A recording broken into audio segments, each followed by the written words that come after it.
Al-Qaeda says they trained and deployed 1,000 for this attack. First off, I think there's more than 1,000 Al-Qaeda members in the United States.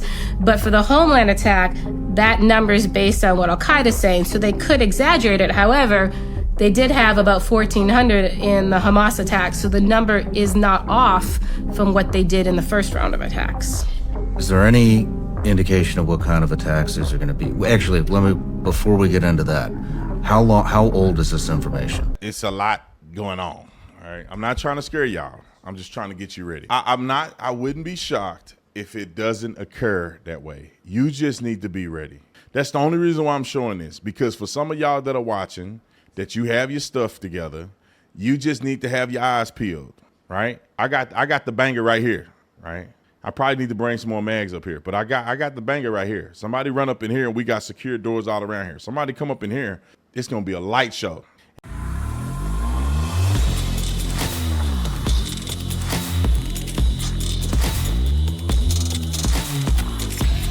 Let's play a clip of Joe Biden because he's a complete idiot. I just want to rub it in his face, and I want everybody that voted for him to rub it in y'all face. This is what your ignorant president said, because he ain't our president. This is what he said years ago in Tulsa, Oklahoma, about the biggest threat to America. I just want to play this real quick, and let's see if this aged well. Roll the clip. Terrorism from white supremacy is the most lethal threat to the homeland today. Not ISIS, not Al-Qaeda, white supremacists. Okay, that aged like some warm milk on a summer day. I just want to be out there because the world needs to know how incompetent these idiots are, because if they were really doing a effing job, they would know that ISIS is still an existential threat to America, because their ideology is death by Unabombers and whatever else they can do to terrorize people that want to just be free and not have our women looking like this all day. I be seeing women like this. I'm like, y'all can't be, you can't believe that religion. They're crazy. The man can walk around with his chest hair out, but the women got to be wrapped up like a pig in a blanket. Can't even see her face. Women have no rights in that religion unless they water it down. If they water it down, women be out here talking about they Muslim and they got booty shorts on. You go over there where they really practicing, they be whooping you over the head. So that's what Joe Biden said. I want to go to Sean Ryan's clip when he's interviewing that young lady about how they've been training thousands of terrorists and they're just waiting in the wings to attack people in America. I thought we had a bigger clip than this one, but let's just play it anyway. Roll it. How many fighters do you think we can expect in each attack? Well, 1,000 is all of them. So we're calling it's an Al-Qaeda planned attack, but within those 1,000 terrorists, some of them are ISIS because they want ISIS to be blamed. I think the more of the fighter types are going to be ISIS, because then if they're caught, then they talk, I'm ISIS. I think more of the suicide bombers are going to be Al-Qaeda. You think these attacks will happen simultaneously throughout the United States, or will they be one day here, next day here, another one over here next week? So they want them coordinated. I don't know if coordinated means all at the same time, or if coordinated means we do it Monday, we do it Tuesday, we do it Wednesday, we do it Thursday, we do it Friday, just do 5 straight days. So, but they want it coordinated.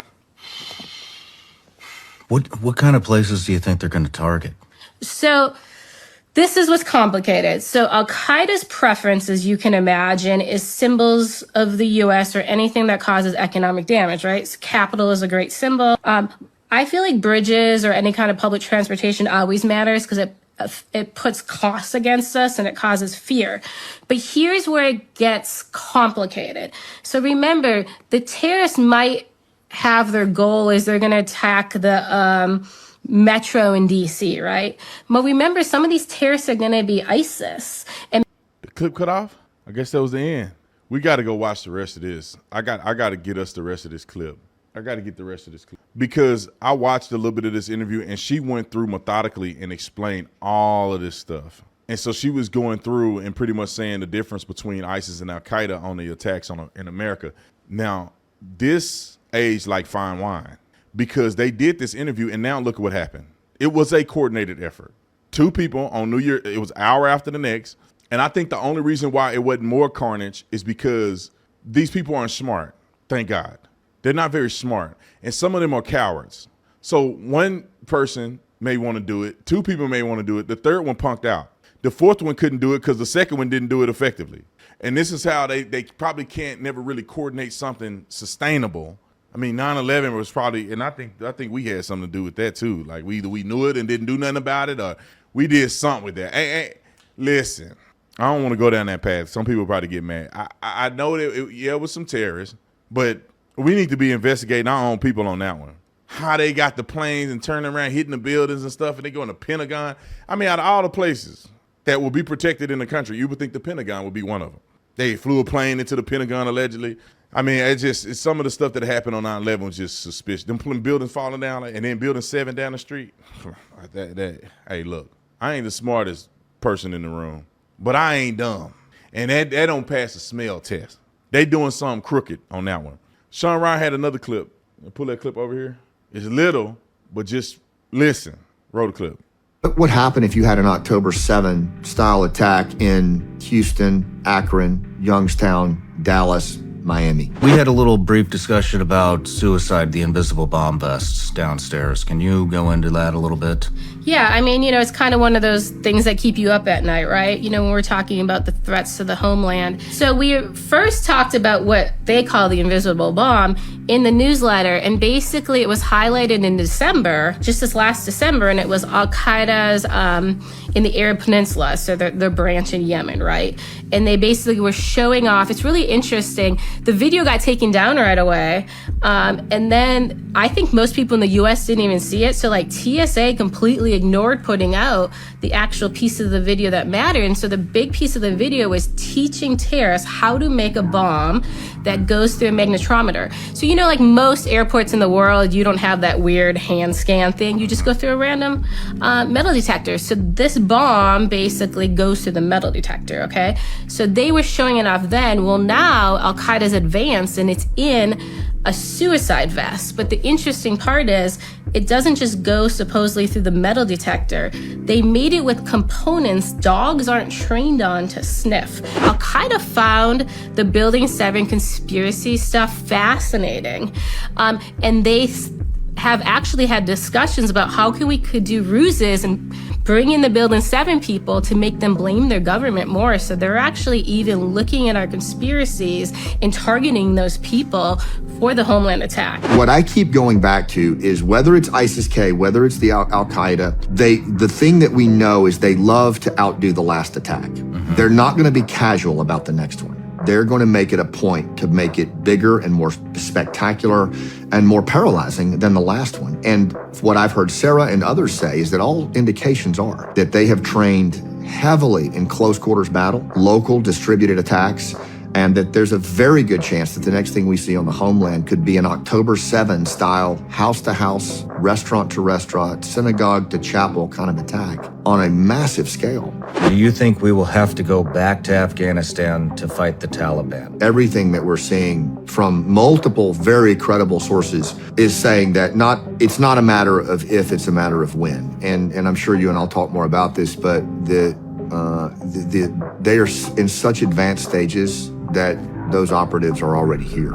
What you can bet on is that they are going to outdo the last attack, and they are going to do it at such a level of emotional impact that we will have no choice but to respond, because it's going to take us into a sympathetic state. I just want to clarify, you are 100% certain that there are 1,000 plus Al-Qaeda trained fighters within the United States borders? Al-Qaeda says they trained and deployed 1,000 for this attack. First off, I think there's more than 1,000 Al-Qaeda members in the United States. But for the homeland attack, that number is based on what Al-Qaeda is saying, so they could exaggerate it. However, they did have about 1,400 in the Hamas attack, so the number is not off from what they did in the first round of attacks. Is there any indication of what kind of attacks these are going to be? Actually, before we get into that, how old is this information? I mean, it's ongoing. So the training's already done, right? So all the training info is now old because they trained all the homeland attackers, if that makes sense. So like next week, you're not going to get info of a homeland attacker probably at a terrorist camp because it's already done. We live here. We live in this arena, in this, in this represented realm, this digital realm. All right. It's a lot going on. All right. I'm not trying to scare y'all. I'm just trying to get you ready. I wouldn't be shocked if it doesn't occur that way. You just need to be ready. That's the only reason why I'm showing this, because for some of y'all that are watching, that you have your stuff together, you just need to have your eyes peeled, right? I got the banger right here, right? I probably need to bring some more mags up here, but I got the banger right here. Somebody run up in here and we got secure doors all around here. Somebody come up in here, it's gonna be a light show and they ain't gonna make it too far. But I want all y'all to be ready because this is a real threat to America. I don't think it's a game. October 7th wasn't a game. They really did that. And I've been saying this for a very long time. We're seeing lone wolf people do stuff that seems to be catastrophic. And our response time in Uvalde, our response time in Pulse nightclub, these response times are dismal, especially when you have depleted police departments. And this is one attacker that are doing this, one person. Imagine if 15, 20 people do it at one time. Most people most law enforcement are not prepared for it. They struggle with one person. And this is the problem that I see in this, is that our country is too busy being silly. Talking about diversity, inclusion, and delusion, women in the military, trans people in the military. We shouldn't be having zero conversations about that stuff. We should just be about that action. And I'm telling you this, we talk all this noise about Israel. I don't. Some people do. Oh, they're killing innocent people. And they do that here. Parking lot. I turn that thing to a dirt lot. Turn that thing into a morgue. Graveyard. Everybody got to go. I don't understand why we would even play games with these people. If you come here and you commit a terrorist attack in America, everybody gone. Your kids, adult, I don't care, innocent. Hey, they'll do it on the other side of this. Everybody got to go. We should drop a nuclear bomb and take everybody out. I do not understand, and this is what bothers me about the whole Israel thing. These terrorists come and inflict fear, harm, death on Israel. They tried to shoot rockets on Israel, but they had the Iron Dome, thank God, or they would have killed millions of Israelis. You go and do that, and then you go over there and hide behind your people. You go hide behind women and children. And then when they go out, they have to blow up these places that are targets. They got women and children all in there. And some people think, oh, that's wrong. They shouldn't do that. What you want them to do then? Because they hide behind the regular people. You want them to do nothing? Okay, do nothing. Then they build up and attack you again, and then they hide behind their people. That's what they do. And then if you don't respond and you continue to acquiesce to them hide behind their own citizens as a defense mechanism, they get bigger and bigger and stronger and bolder and crazier. And if you keep doing it, you're going to take a catastrophic loss while they hide behind people that are radicalized. Do you think the women and children in Gaza somehow want peace? They go and do that. Their citizens believe that they're doing a righteous thing. Probably most of them. Because according to some of y'all, they're occupying and they're committing genocide. And so the people are in support of fighting against the people that are committing genocide. And therefore, if Israel did nothing, the next generation of these people believe that that was right to do, and they're going to train and they're going to grow up with the mindset that they need to eliminate Israel forever. And so is it a loss when they got to go over there and take care of business? The reason I'm saying that is because I honestly in my whole heart believe that these people may try something in America. And if they do something like October the 7th, I don't want to hear a single person say nothing about how we respond. If you put your kids in the way, they will be dust. If you put women in the way, your women will be dust. If you put your animals in the way and you do all this shenanigans, you're all going to die. What would be best for you to do is if you attack America, put your citizens over here, put your armed forces and the people who are your militia and your military over here, and you better engage us from here. If you do that and run back over here, everybody gone. I just want y'all to know that everybody gone. Okay.